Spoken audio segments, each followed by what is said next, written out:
Okay. Good morning and welcome. I'm Ted Parson, the faculty director of the Emmett Institute for Climate Change and the Environment here at the UCLA School of Law. The Emmett Institute today is delighted to welcome to UCLA Professor Cristóbal Bellolio. Cristóbal is a political and legal theorist, presently an associate professor at Adolfo Ibáñez University in Santiago, Chile, and spending this academic year as the Tinker visiting professor at the University of Chicago. His degrees include a master's degree in legal and political theory and a PhD in political philosophy from University College London. Cristóbal has written extensively on liberalism and constitutional theory, including its relationships to science, religion, and populism, with a particular long-standing interest in the challenges posed by climate change and environmental issues. In addition to his academic work, Cristóbal is a well-known public intellectual who moves easily between the domains of scholarship and practical engagement. So, the proximate cause of Cristóbal's being here is that I happened by a complete accident to stumble into a forum he convened at the University of Chicago in the fall on climate change and democracy that was by a fair margin the most sophisticated discussion I'd yet heard on this topic. It was really fascinating. So I invited him to come and discuss that with us today. So just a word of beyond introduction, I guess.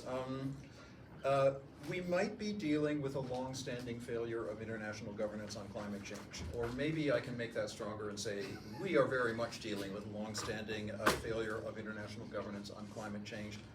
Over the nearly 40 years since the threat has been clearly enough known that it should have come to the attention and motivated action from leaders of those many countries. This long-standing failure has raised some fairly serious questions about the adequacy of current human governing institutions to address climate and similar global challenges. Now, one often hears a sort of a naive longing for competent technocratic authoritarianism as an alternative to messy democracy. As someone who moves a lot among environmental and progressive circles, I hear this sort of naive longing fairly frequently. Although my impression is that the empirical record doesn't suggest that states of that character do much better than other states. And of course, the main challenge we're facing is at the level of international institutions. So that's sort of the gloomy background for today's discussion. The way we're going to proceed is Cristóbal has a few minutes of opening remarks he'd like to make to put kind of current thinking about democracy and climate change in historical and intellectual context. And then I'm going to toss him a set of seemingly easy, open-ended, but actually pretty much impossible questions and invite him to respond. We're going to go in that dialogue for something like 30 to 45 minutes out of the 75 we have, and then we're going to open it up to discussion, comments, and questions from all of you. So that's it. Cristóbal, welcome. Thank you for coming. Over to you. Thanks, Ted, and thanks to all of you for being here. It's an honor. It's my first time in UCLA, so I'm enjoying the weather, especially coming back from Chicago. And, so this is basically about the politics of climate change, or if you want, the political theory of climate change. Maybe we can discuss by the end of the talk about practical solutions, but my approach is not very practical, so I'm going to highlight some theoretical difficulties, and especially I will try to locate, to situate, to put in context this discussion within what we call liberal political theory, old boring Rawlsian normative political theory. This is basically the discipline that I'm going to be covering here. So my thesis is that we need more liberal democracy to handle climate change, and I'm going to be very explicit what do I mean by more liberal in this sense, because it may sound counterintuitive. So this is the big question that 1992, I think, Gooding put us, and I think it's a very pressing question. To advocate democracy is to advocate procedure, and to advocate environmentalism is to advocate substantive outcomes. What guarantee can we have that the former procedures will yield the latter outcome? This is like the big question. Democracy is about procedures, equality before the law, political equality if you want, and popular sovereignty. Well, it is basically about what the people want, and how can we be sure that the people want more radical, in this case, climate action, either in mitigation, adaptation, or compensation. So this is basically the tricky question that is the backbone of all of this discussion.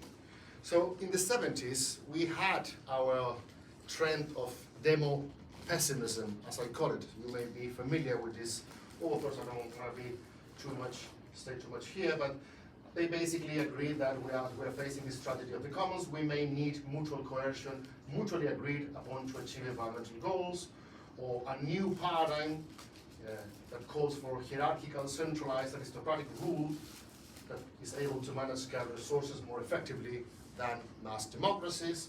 This is before climate change. This is just environmental issues in total.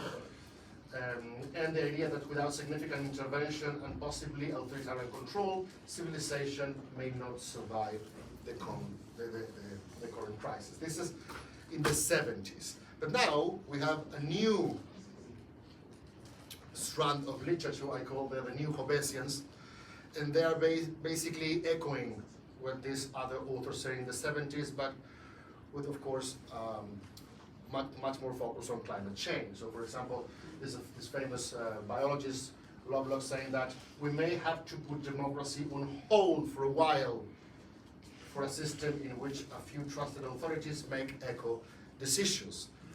Political theorists like Ross Mitiga, he actually was cancelled in social media when he published. Very weird for an academic to receive such a blast. Someone put in Twitter in a very summarized terms his thesis, and he received a lot of hate mail. Mitiga's point is that crises such as climate change can legitimize authoritarian governance by prioritizing safety and stability over democratic principles. Of course, Ross Mitiga is not saying that we should go into authoritarianism or eco-authoritarianism, but that if we don't do something important now, this is maybe the choice that we will have to face in the future. So he distinguished between foundational legitimacy, keep us alive and safe, and contingent legitimacy, all the liberties and freedom that we usually enjoy. So what if these two collide? Well, we will be all Hobbesians at that point. That's basically Mitiga's point. There's another, Reinring and Men, maybe a more leftist approach, introduced this idea of climate leviathan, a planetary sovereign enforcing climate policies, potentially overriding national autonomy and democratic processes in favor of global security and climate management. So these are the new Hobbesians saying, you know what, this discussion is not over. Why? Because many of the political theories writing on climate change, they say that this sort of eco-authoritarian or green leviathan fantasies are not much of the flavor of current environmental theorizing. I'm not entirely sure that this is true. I think that the discussion is still, at least in a theoretical sense, open. As you like them, the part of the democratic deliberators, think that we need more deliberation and more participation of communities in order to tackle climate change. No decarbonization without democratization. I really like this Helen Latmore's quip. And Daniel Fiorino, who was with us in Chicago, he has defended the idea that democracy has not only a theoretical case that is better than autocracies to handle climate change, but also an empirical case. So I'm going to be very quick on this.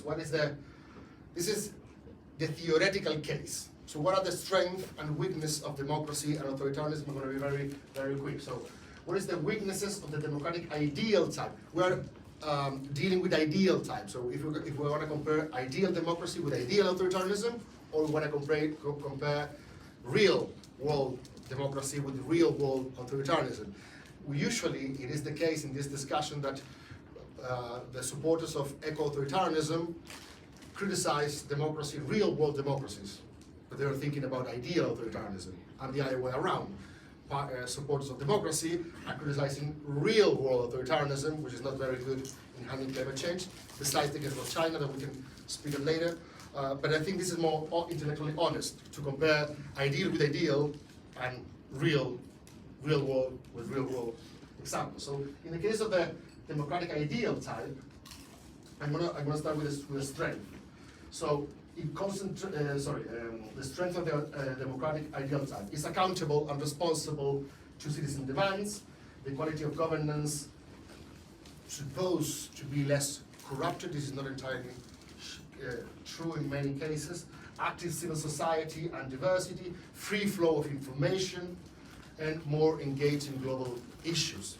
More cooperative in international forums as well, some people say. What are the weaknesses of democratic ideal type? It cannot overcome status quo interest. Voters lack scientific literacy. Leaders cater to near-term gratification, what we call presentism. Slow, uneven policy implementation. There's too many veto players in democracy. And is linked to neoliberal capitalism. This idea that as democracies are linked to the imperative of growth, inequality is also only legitimate when you can promise the worst off that they will be better off in the future. I mean, from Adam Smith to Rawls, basically this is the only way to legitimize inequality in a liberal setting. You need to grow all the time. So that may be a problem here if you cannot sort of separate emissions from growing. What are the strengths of the authoritarian type? In an ideal sense, it concentrates authority. You don't have to ask no one, parliaments or any other veto players, to just act. Centralized implementation enhances role of scientific expertise to the extent that you are a techno-authoritarianism, of course, may focus on long-term well-being. This is also interesting because it is assuming that the authoritarian government can remain in power, being unpopular for a while until the effects of your policies are being seen, and is able to force ecological investment. What are the weaknesses of the ideal authoritarian type? Priority to ruling elites, not the public. Suppresses information and dissent. Nobody knows. There's this hidden statistic in these countries. Lacks effective civil society. Nobody else is participating. Uneven global engagement, and undervalues economic and gender equality. So this is an ideal against ideal. And I'm not gonna make any conclusion here. You may take your own conclusion. Maybe you are leaning one or the other, depending on this chart. What is the real world saying us? Because this is the ideal versus ideal. What is the real world, the empirical research is saying to us? Is saying that actually democracies seem to be better than autocracies in climate policy outputs, but not necessarily in emission reductions.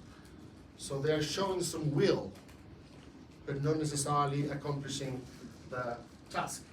Other crucial factors, more than being democratic. So it is true that Norway is better than, I don't know, Brazil in climate change policy, but it is because Norway is a democracy, or it is because a developed country?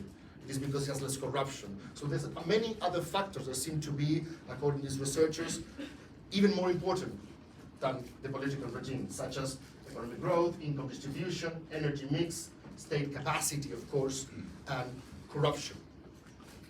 Other part of the literature says that democracies with stronger social liberal features, to distinguish from, I don't know, neoliberal, libertarian, but not necessarily deliberative democracy, but social liberal features, Scandinavian countries, basically, adopt both stricter and more effective climate policies. But again, it is because they are democracies, it is because they have these other factors in play that may be impossible to disentangle from democracy as well.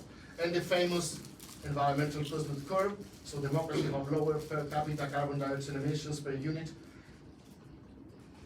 increase in per capita income compared to autocracy. So the idea that when countries are developing themselves, at a certain point they have to emit a lot in order to grow, but there is a point in which you start to grow without emission. That's the idea. And some people find compelling evidence for this, but not everybody is in agreement actually. And this is what I want to actually concentrate now. So all of this theoretical and empirical comparison between democracies and autocracies regarding climate change they all tend to boil down to one question: what do people want? So a democracy cannot be environmentally responsible, cannot enact climate policy and be effective if the people decide otherwise in the polls. We may have a 90% of scientific consensus regarding the main issues about climate change, but nothing follows for democratic purposes. In other words, democratic publics may reserve the right to elect leaders that don't want to do anything about climate change. And I think you are pretty much experiencing this right now. Not just you, I mean Argentina, Brazil, and many other countries as well.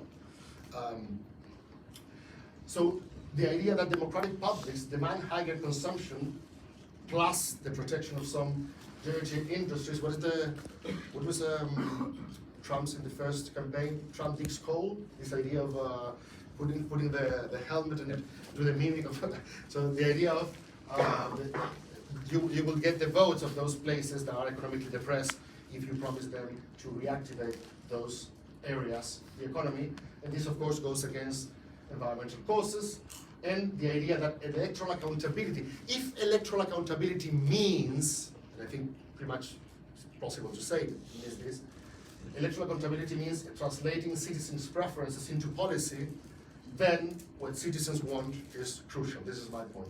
If people privilege goals that undercut sustainability, electoral accountability can be a net harm to the environment. You perhaps all remember the yellow vest in France. It is interesting that some ethnographies about the yellow vest find that half of them, they don't believe in climate change, and we may talk about cultural cognition and why we just don't want to face bad news. But the other half, they're not denialist about climate change. They don't want to pay the bill. But in either case, they're saying, you know what? Maybe you now and your friends can go biking, buying Whole Foods in the cobblestone, beautiful streets of Paris, biking, but we cannot do that. We have to move from the periphery to the city center and through fossil fuels means. So this is the conundrum. And my suspicion now, it is getting worse. So most political theorists working on climate change blame the fossil fuel industry for the fact that the wider public is not entirely persuaded about the reality of anthropogenic climate change. So most of them, and the big fossil fuel industry, the lobby of the fossil fuel industry, in the same way that they blame the lobby of the tobacco companies in the 80s and 90s. So there's a lot of literature on why the fossil fuel industry is the villain of this story. I say that this is just half of the story, because now there are other elements in play which might be actually more pervasive. And what I call libertarian populism is one of these elements. Why? Well, as you may know, all of these presidents, leaders worldwide, believe that climate change is not real. It is a Chinese hoax or a Marxist plot. The chancellor of Brazil, when they withdraw from organizing one of I think it was COP25, the argument why they did withdraw was that this was actually a Marxist plot to keep developing economies sort of at bay. So you may call this denialism. Some people think that denialism is a very derogatory word, so they prefer rejectionism or skepticism. Other people say that skepticism is a different thing. This is outright denialism. We can discuss these semantic issues afterwards if you want. But the thing is, it seemed to be a few years ago, maybe 10, 15 years ago, 20 years ago, like the cool thing to be green. Now green is the new bad. You know that Marine Le Pen's very successful campaign, the first round in France, were accusing green elites of environmental punitivism. This idea that you are basically tracing signs in which elites are trying to impose you a way of life that you just have conquered a few years ago. Now for the first time your family can have meat 2 times a week. Now for the first family you can invite them to a transatlantic flight. Now for the first time you have 2 cars at home and you can move and, you know, emancipated from public transport. In most countries of the world, in most cities of the world, public transport is not good. So the idea of abandoning public transport and have your own car is a sign of status. Many of these well-earned freedoms are peddled by the populist libertarians as well-earned freedoms, and now they want to take them. They want to take back. They want to take you these liberties. Of course, green elites that they already enjoy the best part of the party.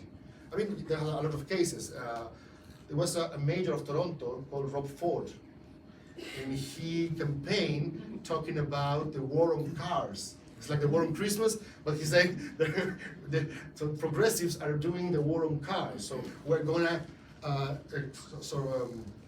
we're gonna change and we're gonna vindicate the right of people of using cars.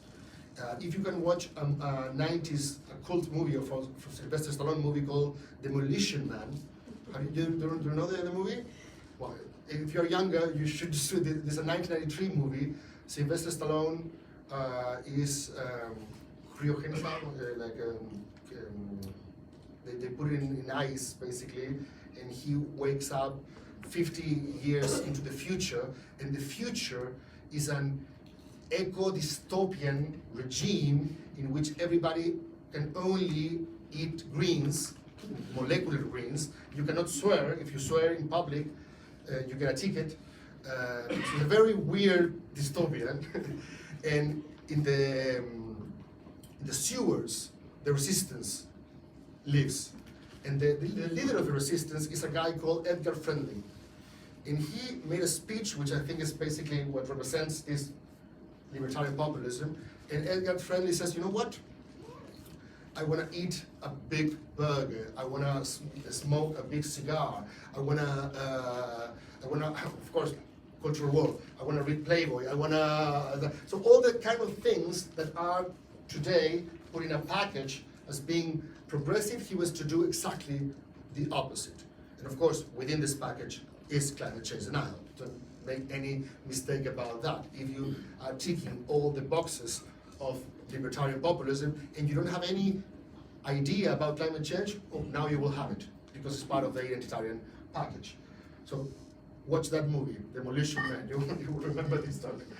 And the idea of Viva la Libertad, carajo, so what it is populist in the sense that the villain is the elite, Davos, but it's libertarian, because not all populism is denialist, and not all libertarianism is denial. There are some libertarian bases to fight climate change, because emissions can be seen as harm to others. But the mix of populism and libertarianism is what I think is doing the trick now.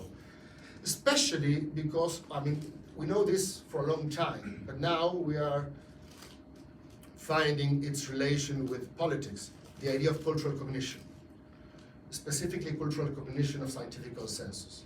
We accept or reject the evidence, the data, or the scientific consensus that is presented to us, depending on whether it confirms or collides our pre-existing views.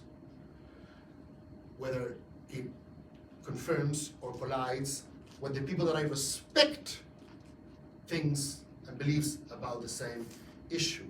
So if my tribe already decided that climate change is an elitist narrative that tried to keep take our freedoms,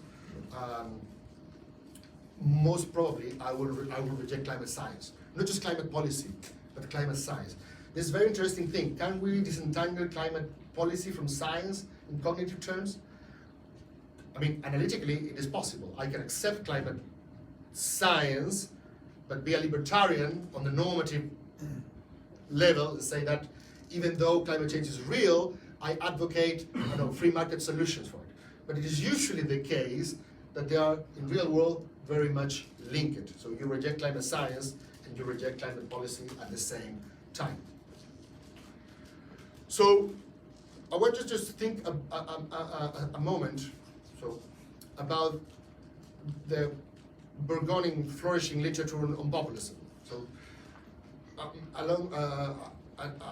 it is true that many people say that this is a very contested concept.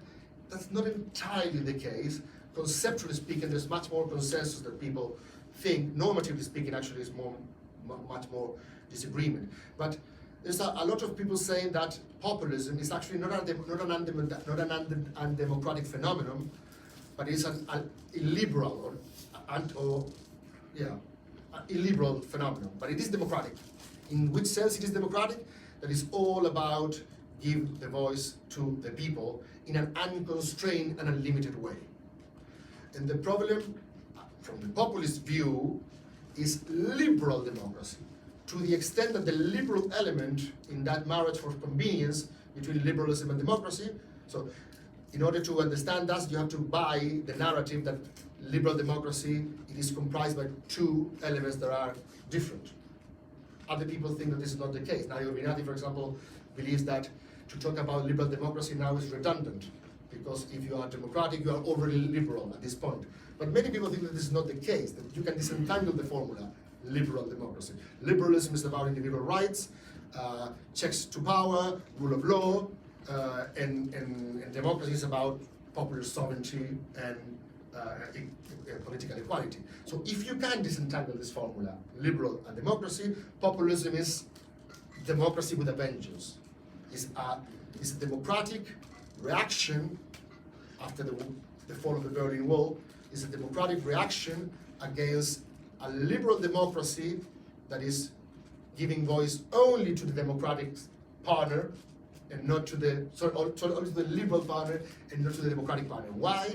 Because it's been taking decisions that used to pertain to the people and locate this decision into unelected bodies, like expert committees, like a judicial review system, like constitutional courts, international forums, and so on and so on. You get the idea. So this idea that, well, Brexit, we want to take back control. We don't want unelected bodies, people that we haven't decided for, deciding for us. That's basically much what is the populist compact, according to actually most of the dominant literature today. So the liberal element, it is the bad guy in the populist eyes because it's constraining the will of the people. Constitutions, courts, expert committees, central banks, any agency that is deciding on bases that are not entirely accountable to the people will be, in this case, representative of the liberal element, to make it very, very simple. And as you know, there's a long-standing tradition in liberalism of fear to the tyranny of the majority. So that's why we need to put some checks into the will of the people, from Mill and Tocqueville in the 19th century to Hayek, Aron, Berlin, name it. Left-wing or right-wing liberal in the 20th century, at least to what some people call the liberalism of fear, they basically were advocating checks on majority rule, checks on the will of the people. So, now to make sense of what I'm saying, if the main problem that most researchers find in this democracy versus authoritarianism debate is that it all boils down to what the people want, and if what the people want now is to be able to fulfill your status in a carbonized economy, with all that comes with that, what should we do? So my hypothesis here, we can discuss this, my provocative hypothesis is that we don't need necessarily more deliberative democracy or more participatory democracy or authoritarianism, but actually we must place more constraints on the will of the people to save some public goods and values that we think are crucial for climate action. So, I'm going to focus on two, just two. I'm aware that I'm not tackling all the weaknesses of democracy, but I'm going to tackle only two: the problem of future and the problem of science.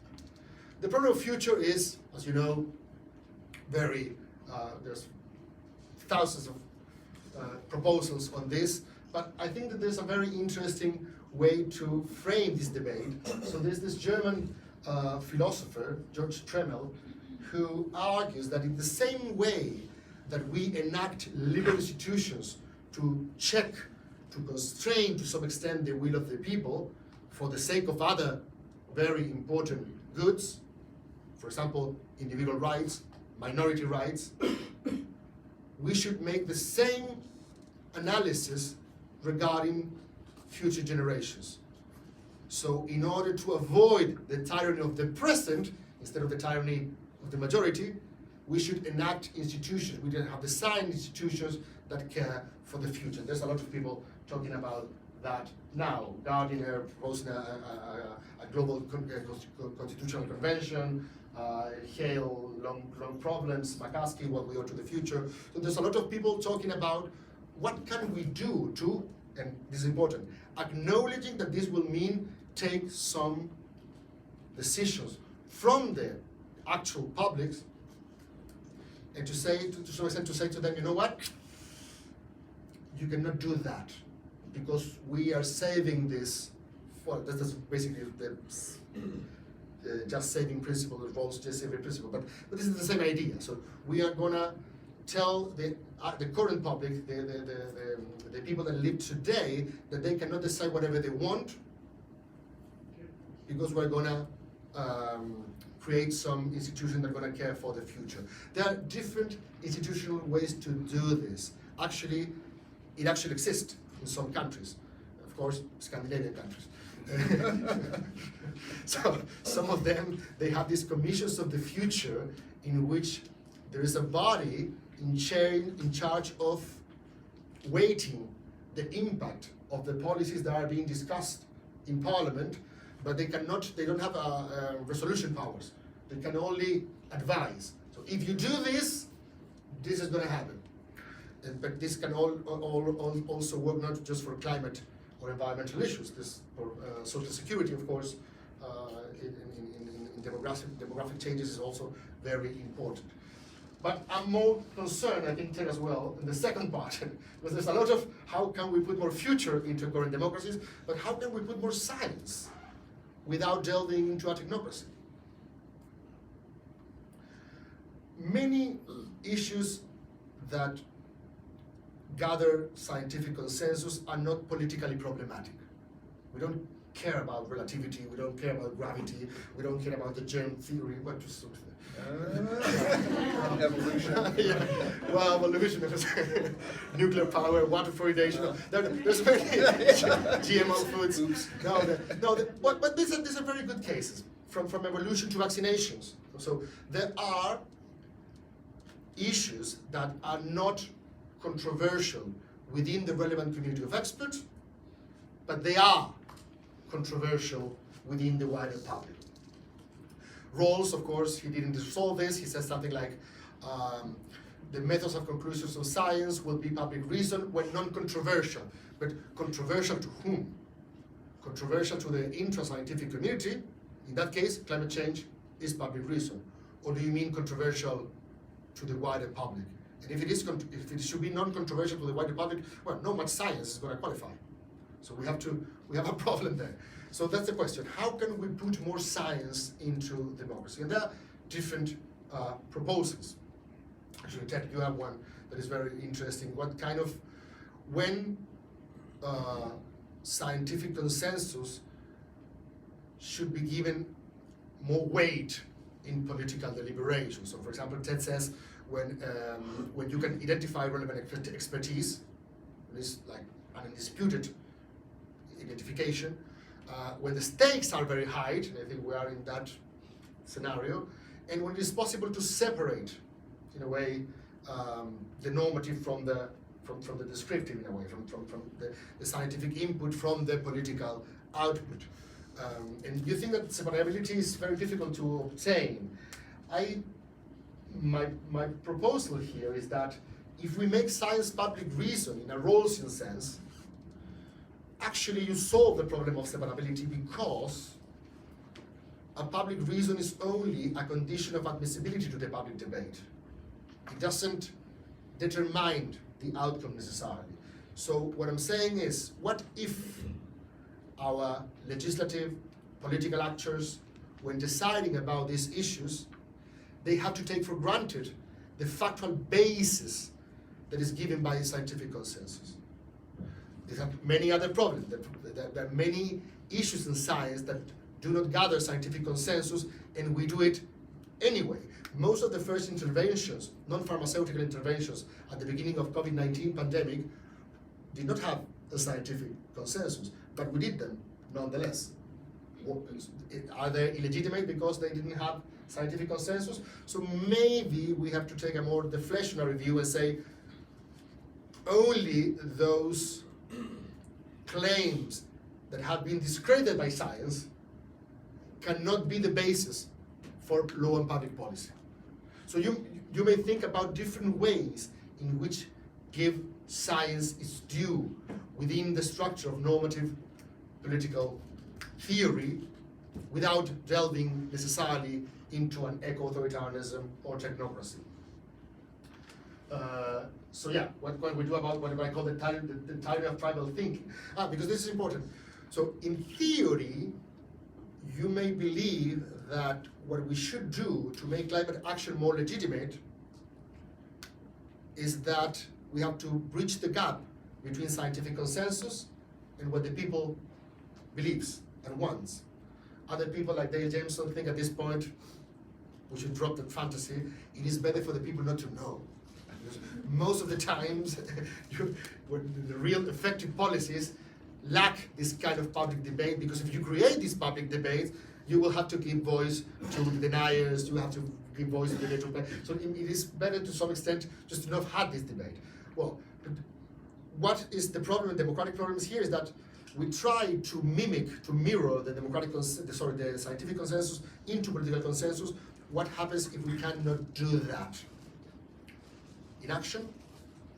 What if we continue electing leaders that through this libertarian populist narrative are condemning us and the future generations to the catastrophic possibilities of climate change? So my proposal is that maybe we should create, and we should think about, in the same idea of liberal constraints to popular will,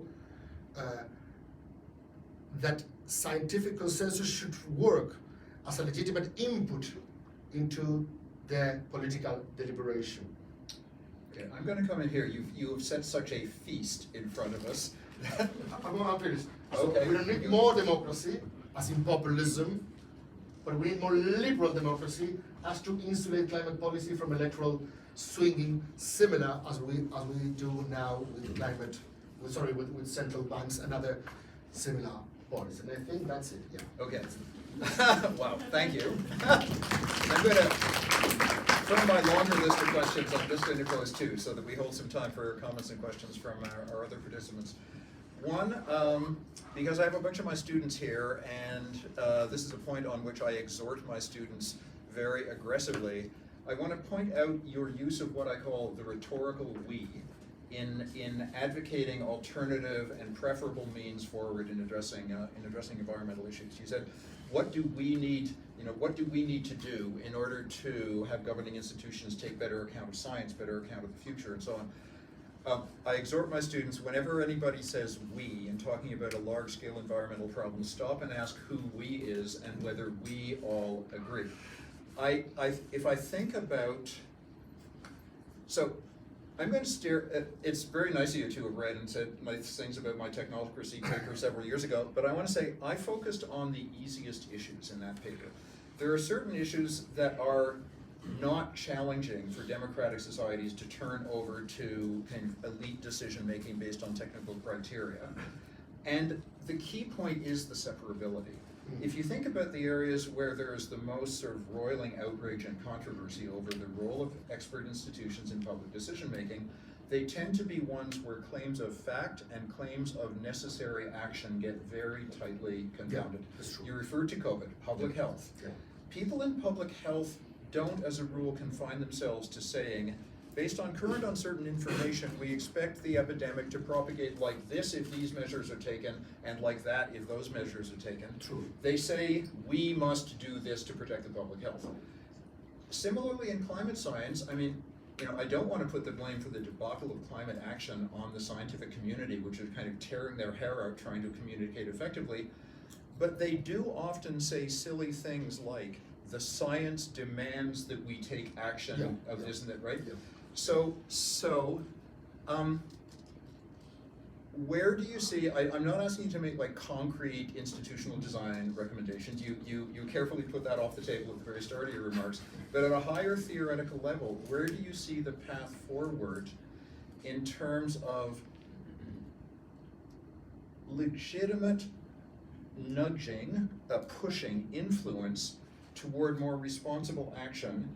Does it go beyond authoritative advisory bodies that get to say what truth is, what facts are, and then leave the political decision?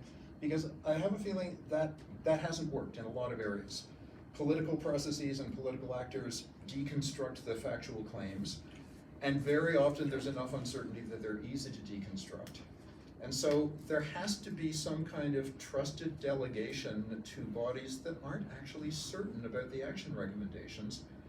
And I've never figured out a way around that. And there's a closely linked one, which actually goes to your theoretical claim about the problems of populism as illiberal democracy.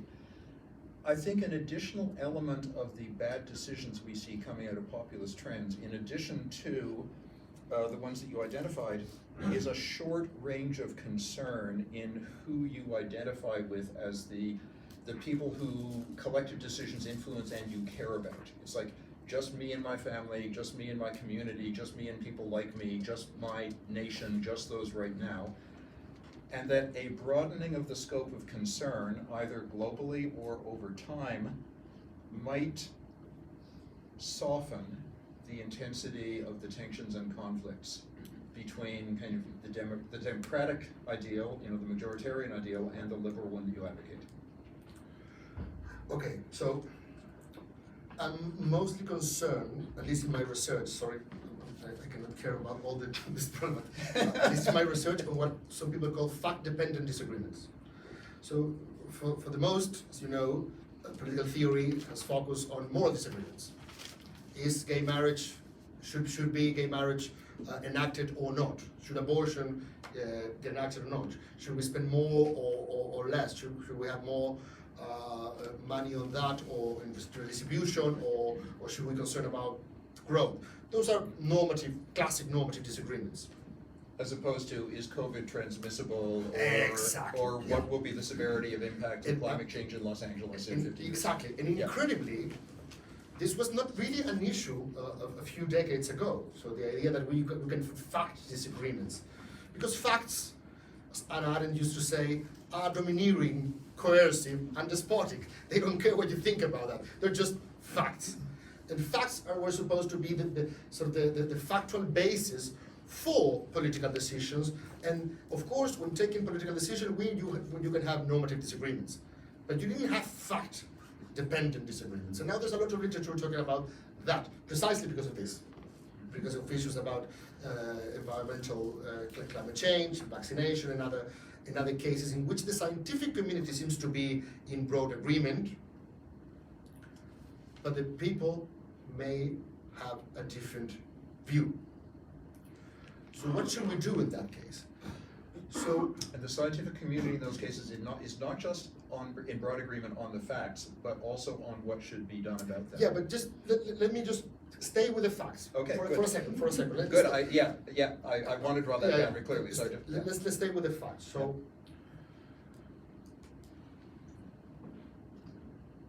So why was the first interesting question? Why now we have fact-dependent disagreements, and we didn't have those fact-dependent disagreements years ago? Of course, there was conspiracism all along our history, But why these fact-dependent disagreements are so strong now? Some people believe, because of the combination of two sort of social psychological factors. On the one hand, this idea of cultural cognition.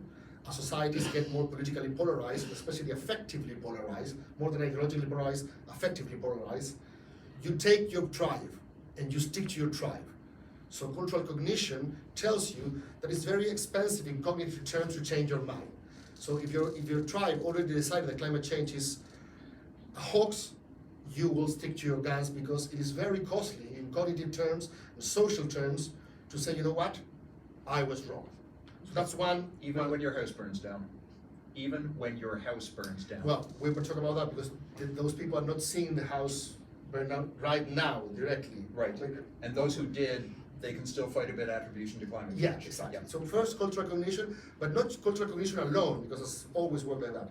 But some people say that we are living an age of radical epistemic egalitarianism. What do I mean by radical epistemic? Sounds weird, but it's basically social media.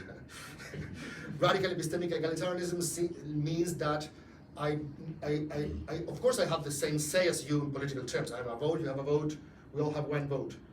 But I have a say as well in factual issues in which you may know much more than me, but the whole promise of social media is to create this very horizontal platform in which you and me are equals. Actually, this was 2008 Obama's promise. In the network, you and me are equals. So this idea of radical epistemic egalitarianism plus cultural cognition that create this tribal thinking is, according to some people as diverse as Cass Sunstein and Byung-Chul Han. So, I mean, from all ideological traditions. So that might be explaining why we have this fact-dependent disagreement that we didn't have before. So what I'm saying is that in order to fight back, liberals should come up with a theory of factual justification. It's not enough to have a theory, or liberalism is about justification, but it's not about having a theory of justification about moral disagreements, overlapping consensus, public reason, name it. But we need a theory of factual justification. As one paper that I read the other day said, what facts will count as fixed for public deliberation? And I'm just saying, we may agree that scientific consensus may provide those facts that are fixed for political deliberation. But what the deliberators are going to decide afterwards, I cannot guarantee that they will take the scientist recommendation. In this framework, maybe we can advance and create another response for the next one. Do you like the recent return to new recommendations for bodies like science courts that were proposed in the 1970s as ways to determine kind of factual adjudication in a way that has some elements of democratic legitimacy but still draws effectively on scientific expertise? The woman whose book we were talking about just last night has a new proposal. Yeah. You know, after there was a proposal in the early 70s to have science courts to resolve policy important matters of scientific disagreement. It got trashed by the STS movement and sort of disappeared from view. And now I see it coming back in odd corners. Yeah. Zeynep Pamuk, she's a brilliant scholar. She's in Nuffield College now, I think. Yes. And she's been writing a lot about how can we make more democratically legitimate the inputs of science. And I think that's a worthwhile avenue of research.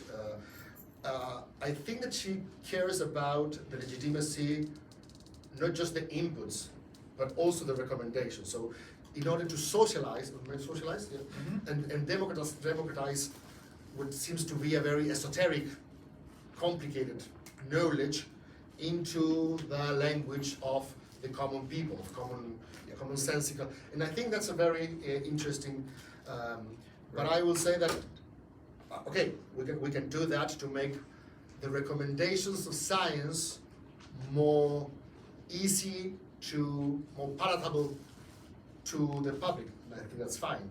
But I say that regardless of that, scientific inputs, when we can identify scientific consensus, should be treated as fixed in public deliberation.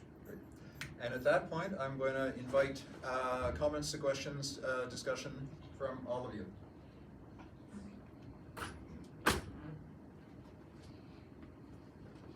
So I actually spent a lot of time researching something very similar. I was focusing on if democracies can address climate change because they don't represent people of the future.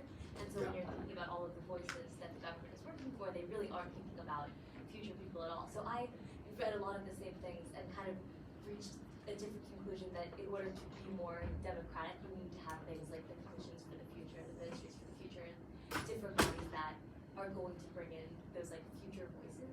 And I'd be curious to hear what your thoughts are.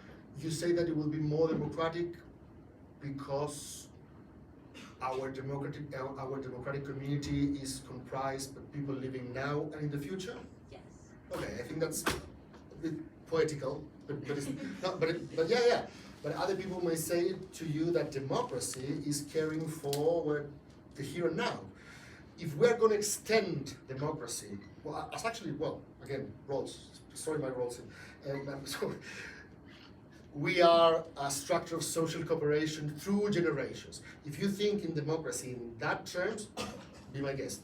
Of course, we will be more democratic if we take into account the interests of future generation.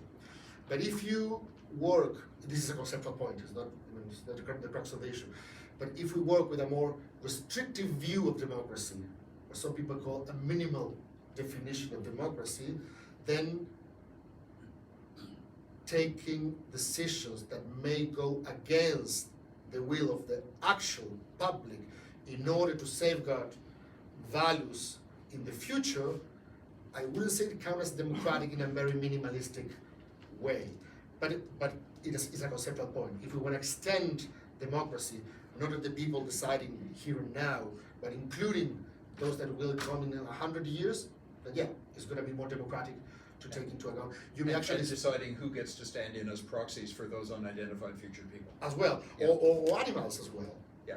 Some people will say that if we're still sort of expanding our trust, our sort of circle of empathy and so, maybe taking care about animal interest will be more democratic. And other people will say, well, Let me get a couple more contributions. Alex, so I think it's a conceptual point, but yeah, I agree. please. Right, so I'm on the faculty and I, along with Ted, part of the Emmett Institute, and I researched China and environment. Yeah. So I wanted to invite you to talk a little bit about that. You know, my own research looks a lot about this idea of authoritarian environmentalism and the role of authoritarianism in delivering a certain form of environmentalism. I would say, one way to look at the Chinese situation is they're promoting a certain kind of developmental environmentalism. So I would just love your take on it. Yeah. The second question I wanted to ask, which is more kind of goes beyond China, is one of the thinkers I don't think you mentioned that's come up in my China and U.S. work is the Nazi era thinker Carl Schmitt, and in particular his idea of the friend-enemy distinction as explaining something. It came up a lot in China because Chinese thinkers were interested in that as a way to manage politics in China, authoritarian politics. What's been interesting is recently, last couple of years, it's been cropping up in op-eds in the New York Times with regards to J.D. Vance and Trumpian politics. As you know, when the pie is shrinking, you start to use friend-enemy politics to kind of get what you want and these types of things. A lot of that cuts very much against any of the liberal proposals, right? Yeah. It's a liberalism requires us to kind of in good faith think Yeah. we could have Yeah. negotiations with each other. We're all kind of the same, that you're not my enemy, right? So in light of the rise of friend-enemy politics, Yeah. how do you think of your kind of Okay, so liberal tweaks? yeah, regarding the first thing, I mean, we are talking about a revival of eco-authoritarianism just because of China. There's a very influential paper of, I think, 2010, Bison, then Gile. So they realized that China was making a lot of progress in environmental issues, especially in renewable energies. Maybe not for the right reasons, some may say, because there was a lot of unrest because of pollution in the city, so they actually wanted to deliver to their people, which means that authoritarianism, to some extent, cares about what people think. It is true that it's in most cases terror, but in other cases, they don't want to riot, they don't want to be overthrown, so they have to deliver to some extent. So the China case is, I think, in most of the literature, the example of a real world authoritarianism that is sort of leaning to a greenish politics. I'm not entirely sure how this plays out in the international concert. When Trump took office the first time, Macron on the one hand and Xi Jinping and the others, they both tried to say, okay, now we're going to be the leaders on this, but so far I haven't seen much more on that. But yeah, you're right. The case of China is very important because we may not need to converge on the same reasons to do what we're doing, but if the effect is going to be beneficial, some people say, at Fiorino, this is the more cynical position, that who cares whether democracies or autocracies perform better? We need them both. China is not going to democratize itself in the short term. Actually, all the signs show that the world is going to there. So actually, this discussion is rather superfluous. We need both. We need autocracies and democracies to work together in this. That's the first thing. The second question, that the Smithian revival, which is interesting because it's in the right and the left. So Smith was very influential for the so-called left-wing populism of Laclau move, and has been very, very influential in right-wing movements in the present as well. I think that the friend-enemy distinction is very problematic to tackle climate change, and there are some theoretical and empirical reasons as well. So, Milei, for example, or Bolsonaro, or Trump, or Erdogan, or any Orban, name it. If they frame the political debate as we are the good ones, you are the bad ones, and I decided climate change is problematic for my people because it's gonna make our economy more slow, because we cannot drill in the forest and make more schools, and so I'm gonna target a new enemy, and my enemy, you know what? Now is green. Now in many countries, it's amazing how green was cool and reveled 15 years ago, and now many of these leaders are framing their speech in which the enemy is Macron and his friends. They already have their party, and now they are imposing us that we have to abandon cars, meat, and don't start me with procreation. So, so they are the enemies now. They are the elites. So I think it's any discourse that frame the discussion in those terms is going to be very helpful. And precisely, as you said, because as liberalism in this idealized way tend to be more consensual, I'm talking about liberalism in an ideal setting, not real world liberalism, it mirrors, this may be provocative or maybe just too obvious, to some extent the aim of the science project, well, as root of the Enlightenment, mirrors the aim of political liberalism. In the case of science, is trying to find an epistemic overlapping consensus in which people from different cultures could agree on one representation of the world. In the case of political liberalism, is that people from different avenues, given the fact of pluralism, will get to a common ground on some constitutional essentials or matters of basic justice. So in a way, I think the dialogues is more fluid between that idea of political liberalism and the idea of science, that with an idea that this is my view, you are the enemy, therefore we don't have only different values, we see reality. We have alternative facts. We have different facts.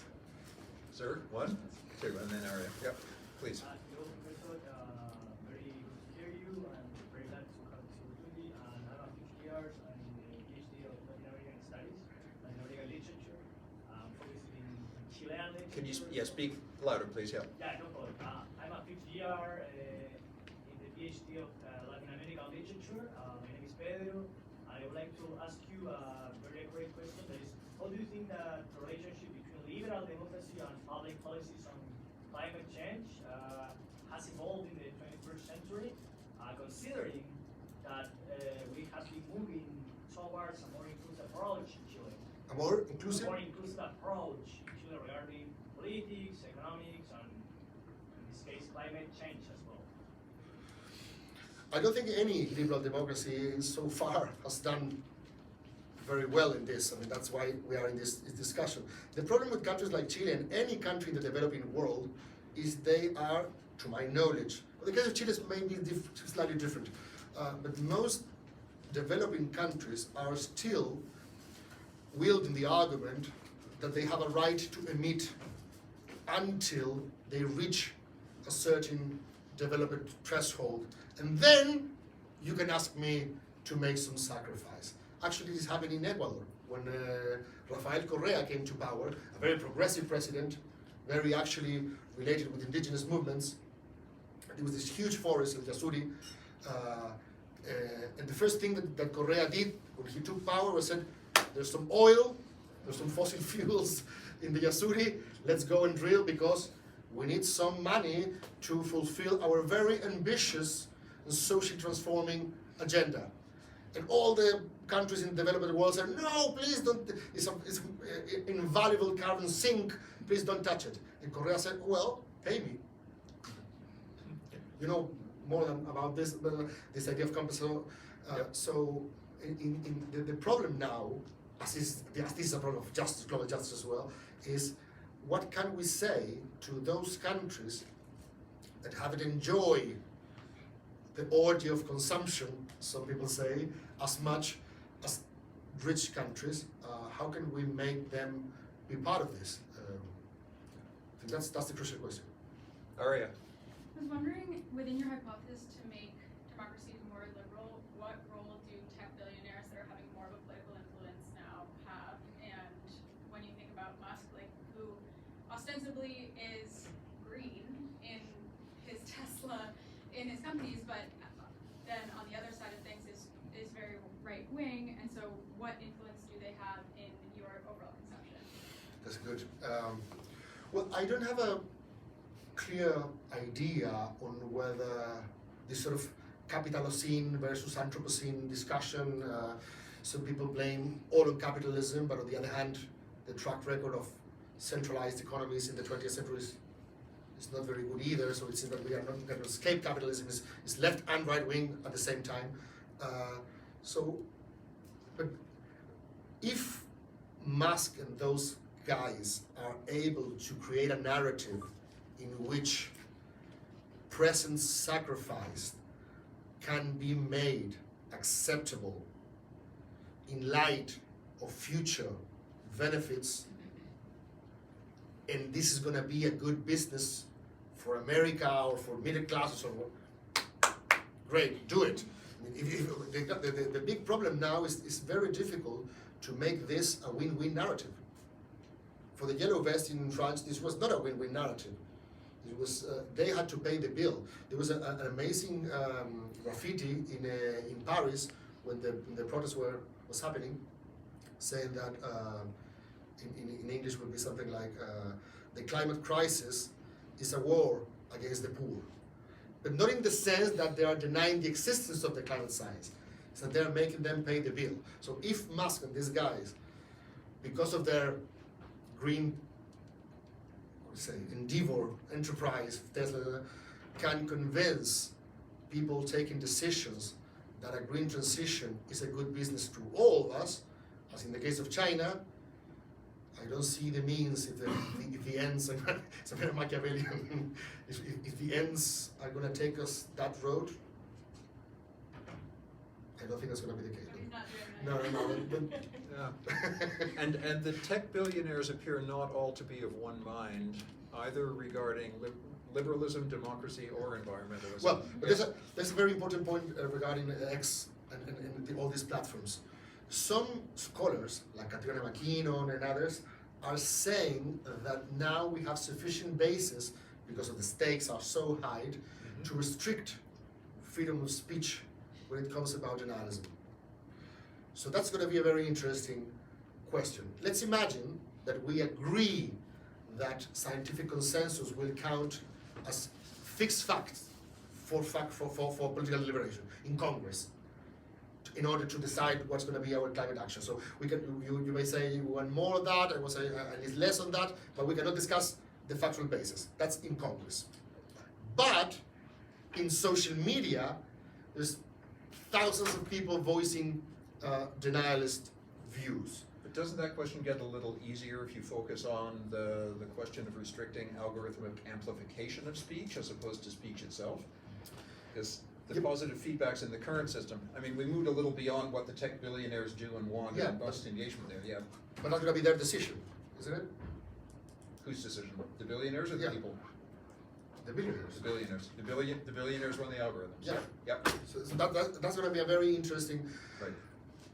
Are you committed to restrict, to some extent, these discourses, these denialist discourses, or I think that saying that you are going to make it illegal, censored, or like a penal, something like that, I think it's a big claim.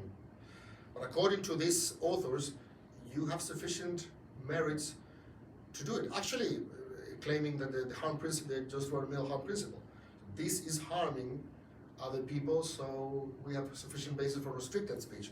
But how can you do that in social media? Juan Pablo. Just going back to Alex's question, and you think that the logic about friends and enemies, right? And now how the environmentalism world is the enemy. But I don't think that's a change in the logic, because the original and classic environmental and climate campaigns were against an enemy, right? Yeah. And the enemy is now right. having a vengeance. Now. Yeah. So maybe that's an error from the beginning, that the environmental and climate campaign shouldn't be framed as a friend and enemy campaign. That's very smart. It should Yeah. have some sort of like common ground thing that everybody agrees on. Yeah, that's But true. now- Well, now Greta Thunberg. Now there's She a had a lot of enemies. there's a vengeance of the bad guys now saying that we are winning this war now. Yeah. So maybe they're right. Maybe the whole conversation from the beginning has been framed as good and bad. So now the bads are the good and good are the bad. But yeah, From both sides. and that's a problem. I was thinking that. So there might be another way to put it. Again, according to Dale Jameson, this problem between authoritarianism versus democracy, who's better to handle climate change, is actually impossible to answer, because this is an evolutionary predicament. We have inbuilt in our biological structures presentism, so we discount the future because we are monkeys that don't live more than 70 years. So that's regardless of the political regime that you will enact. We tend to think tribally from the beginning, and we don't want to get proved wrong. On the contrary, you stick to your guns. It is better to be mistaken with your gang than being right alone. If you're right alone, you will be fed by tigers. So it's better to be with the gang, even if you're wrong. So maybe all these sort of evolutionary futures, maybe you have to think, instead of counter-majoritarian institution, we should think about counter-revolutionary institutions, in a way that counter this presentism bias that we have, that counter this sort of tribal thinking that we have. But that's another discussion. And on that profound and happy note, please join me in thanking Cristóbal for the extremely stimulating. And thank you all for excellent questions.